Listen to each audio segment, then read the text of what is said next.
All right, we're here in Dubuque, Iowa. You're seeing the Mississippi River here in Dubuque. It's lovely.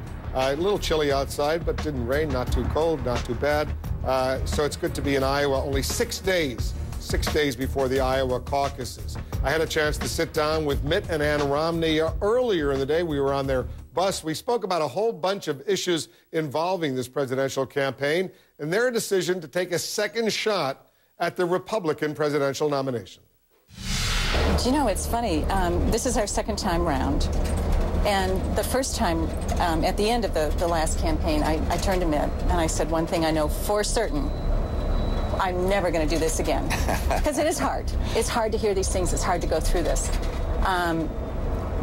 Mitt laughs because he says I said that after each pregnancy, and I think most people know I have 5 kids, so he didn't take me that seriously maybe. But going through it the second time gives you a different perspective. Like what? You recognize, and we didn't get into this the second time without really believing that Mitt needed to actually be the President of the United States. Running is difficult, but we're running because we love America and because we believe America's heading in the wrong direction and because we truly believe Mitt is the right one to lead this country back to the prosperity and to the job creation and everything else. So going through the process, I feel it's funny this time. I don't feel anything when I see those things. It doesn't bother you when they make them look like you know, it's an interesting thing that last time I took it more personally, and this time I'm just not. And it's part of the process. And I don't like all of the process, but it's worth it. And we're not doing this. We're doing this for a reason that all Americans feel. I think so many Americans out there are saying, please, somebody, help turn this country around. And that's my focus, and that's Mitt's focus, and we are running our campaign, and others are going to run theirs. We're going to stay in our lane, and we're going to go forward, and we're going to say what needs to be said. And I think people recognize that, especially when it comes to the end, and there's a lot of things going on, that this is, you know, I think they learn what to believe and what not to believe. And is it true that you had to talk him into running again? It is true. Walk us through what happened. You know, and because the ironic thing was, is the end of the last one. He's a very ambitious politician, and he wants to be president of the United States. Well, you know, he's in it for the right reason, I will tell you that. But after the last campaign, it was kind of ironic that I was the one that said, I'll never do this again. And now, this time round, I'm saying, you know what, Mitt, you've got to do this again. And it's not, if you look at, again, the whole process, and if you look at it logically, I think Mitt was like, you know what? He didn't forget as much as I forgot. He remembered like how difficult it is, and you know what the hurdles were going to be that we'd have to get over. And you know, I mean, it's not just campaigning; it's raising money. There's so much more to this than people would imagine. It's very difficult. Did she talk you into running? Were you reluctant to run again? Yeah, I was. I mean, I was open to it, but we ran before. Gave it our best shot. I think also, Mitt, you wrote your book. I mean, I felt like at that point, after the last campaign, I think he was frustrated because he didn't get to say, or people didn't understand where he came from. And so I think it was more of a cathartic thing for him to actually write a book and to lay it out what he thought. And I think he then at that point felt, okay, I've done it now. You know, I've written the book. I got to say what I wanted to say. And you know, I think this time it was much more a thoughtful process about running again. Yeah, for me, Ann was convinced that I'd run again. She said, look, no one else can beat President Obama. No one has the background to actually get the economy going, understanding the economy in a very fundamental way. And she said, you've got to run again. And she pushed that for a long time. And I was open to her, you know, her thoughts, but very much undecided. And then after several months, came to the same conclusion. I had to look at the other people who were running, think about their prospects of beating the president. I looked at their backgrounds and felt that there really wasn't someone who had the private sector experience that I'd had to know what it would take to get the economy going again. And that's the lens I looked when I was making my decision. It's like, yeah, there's this whole other thing over here that's running, and then there's this whole other thing over here that's actually being president. And I knew that Mitt actually being president would be a very good thing. Is it nastier this time around? I don't know that I can compare that. Campaigns are, by definition, entities that point out distinctions between candidates. I mean, you go back to the days of Jefferson and Adams. My goodness, they were going back and forth with various attacks, and people took a look at it. Some things they discounted, other things they believed, but it was informative, and ultimately people make their decision. And I'm not going to complain about a political process that's been this way for a couple hundred years. It's politics. Yeah. So when Newt Gingrich says it's baloney, when you say you can't control these super PACs that are attacking him on a daily basis, what do you say? Well, we understand, of course, that super PACs have to be independent of campaigns, and campaigns can't tell them which advertisements to run. I, of course, could get up and say, oh, I decry all of the negative ads and so forth, but I don't. I mean, this is part of the process. I mean, we could all wish that we had a utopian-type political process, but the campaign process that exists is the way it's been for a long time. People, I hope that the ads that go up, despite showing contrast and distinction or attack or whatever you want to say, I hope they always tell the truth.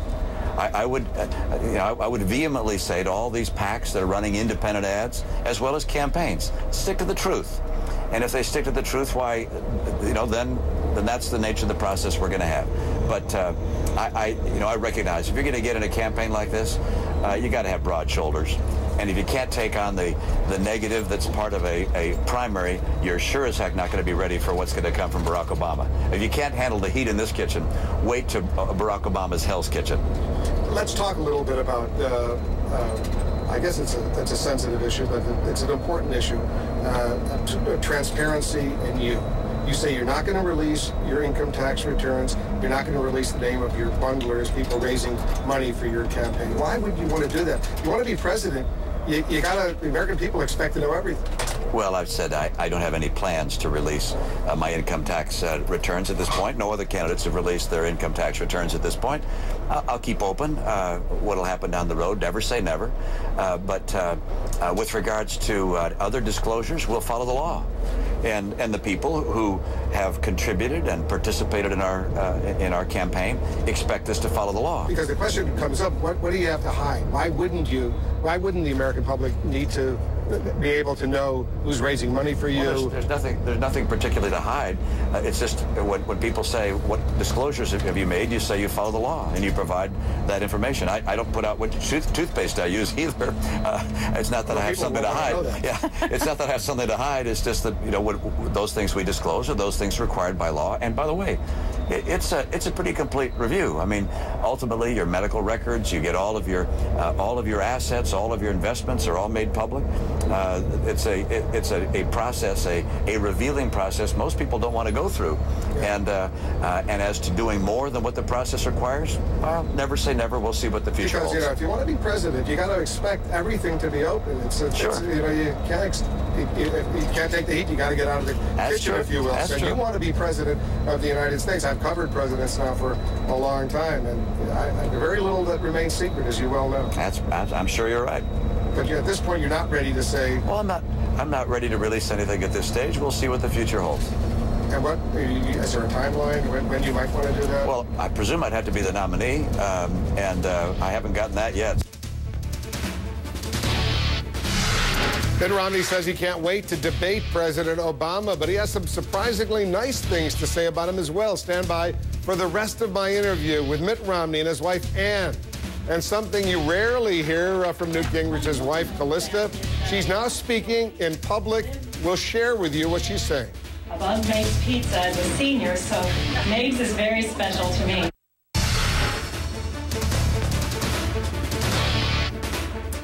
We're here in Dubuque, Iowa, counting down to the first votes in the presidential race only 6 days from now. Mitt Romney and his wife, Ann, tell me they're focused right now on the fight for the Republican presidential nomination, but he's clearly itching to face off against President Obama. Right now, Mitt Romney is in a very close battle with Ron Paul here in Iowa. Here now, more of my interview on the bus today with the Romneys. You think, and I just want to nail this down, that Ron Paul, given what he wrote presumably 20 years ago, 10 years ago, and all the positions he takes, is more qualified? You'd feel more comfortable with him in the White House than with Barack Obama? Yes. Yes, I've indicated that. Again, as I recall, every Republican on that stage has been asked whether they would support whoever our nominee is, and all of us have said yes. All right, so I just wanted to nail that down because that's going to cause some news, as you well know. Well, Wolf, we've had debates, and you've heard me say, you've heard Newt Gingrich say, you've had everyone on that stage say the same thing, that anyone on that stage would be a better president than President Obama. There's nothing new in that. If he's so bad for business, the President of the United States, when he was sworn in, the Dow Jones was around 7,900. It's now over 12,000. Big business is doing well. Why is he so bad for big business? I didn't say big business. I said he's bad for the economy. He's bad for small business. He's bad for good for Wall Street. Is that what you're saying? He's not good for entrepreneurs. The president's policies have not encouraged our economy to recover at a time when we've gone through some real tough times. The president's policies have made it harder for our economy to come back. And that's why you have today 25 million people who are out of work or stopped looking for work or who are underemployed. This president's policies have not worked for the American people. And I'm concerned about the American people, particularly those in the middle class. Now, the business community, small business in particular, feels that this administration has been awfully hard on them. Been very difficult for them to recover, in part because lately of its it policies. looks like things are moving a little bit better, though, right? I think the economy is getting better. I sure hope so. There's never been a time when our economy has not recovered from recession. We will recover, but it will not be thanks to the president's policies. It will be in spite of the president's policies. This is the slowest recovery we've seen since Hoover. And my view is we need to get ourselves ready to have a strong and vibrant economy going forward, as opposed to just saying, did we get out of this downturn? So when the nonpartisan Congressional Budget Office says that his stimulus package increased employment by 1.4 million to 3.3 million jobs, you buy that? Well, I'll take a look at their analysis, but I can tell you that throwing money out of a window will create a stimulus. If you just throw money out on the ground, people will pick it up and spend it, and that will create additional jobs in some cases, but that will not create the permanent change to our economy that allows America to be globally competitive, to create the permanent economic vitality that America expects and needs. We've seen the median income of Americans drop by 10% in the last 4 years. That's the definition of a failed economic policy. And his stimulus, by almost any measure, was far less successful than his stimulus should have been had it been focused on creating private sector jobs as opposed to protecting government. We're almost out of time, but tell me one thing you like about President Obama. What has he done right? Well, I'll tell you more than one. He's been a good model of a husband and a father. I think that's important in our country today. I think some of the things that he said in education about bringing more accountability into the classroom, I support that. I'm glad that he ordered the killing of Osama bin Laden. So some of the things he's done, I would certainly recognize as having been properly done. You're ready to go head-to-head in a debate with him? I can't wait to go head-to-head in a debate with President Obama. He has failed the American people. He has failed to get this economy going. He's failed the middle class of America. He's trying to change America in ways we wouldn't recognize. He's trying to make us more like Europe. I want to make us more like America, the America in the vision of the founders, which is a land of liberty, freedom, a land of opportunity, where people are free to pursue their dreams. Let me bring this back to Mrs. Romney. Has Michelle Obama been a good First Lady? I think so. I think, as I said earlier, I think all First Ladies bring something unique. And clearly, she has too. And I think I agree with Mitt. I think it's wonderful to see a family in the White House and the devotion they have to their daughters. And I think she's done a very good job. A lot of people think it's his to lose. Can you taste living in the White House? Have you thought about that? I really am thinking more about how important it is what we're doing right now. And, one step at a time. I mean, the first step is to get the nomination. The next step is going to be a very tough race. No more vacations between now and oh, yeah, I've got to have vacations. I'm not going to make it till next November. You can definitely have a vacation. What about you? Maybe not him. Every summer we get a week or two with all of our kids and our grandkids, and I would hope to be able to do that as well. But other than that, I think it's going to be a pretty full year. Well, good luck to both of you. You got your work cut out for you. It's a nice bus ride we took over here. Appreciate it very much. Thank you, Wolf. I think our viewers got a little bit better appreciation of who you are as well, which is one of my objectives. Oh, good. Thank you very much. Thank you very much. Thanks, Wolf. Good to see you. All right, there's certainly a lot to dissect and digest from my interview with Mitt and Ann Romney. Does she make him more likable? What's going on? We'll discuss in our strategy session that's coming up. And stony silence from Ron Paul. We're taking a closer look at how he's dealing with the kind of scrutiny and attacks you get when you're a front runner.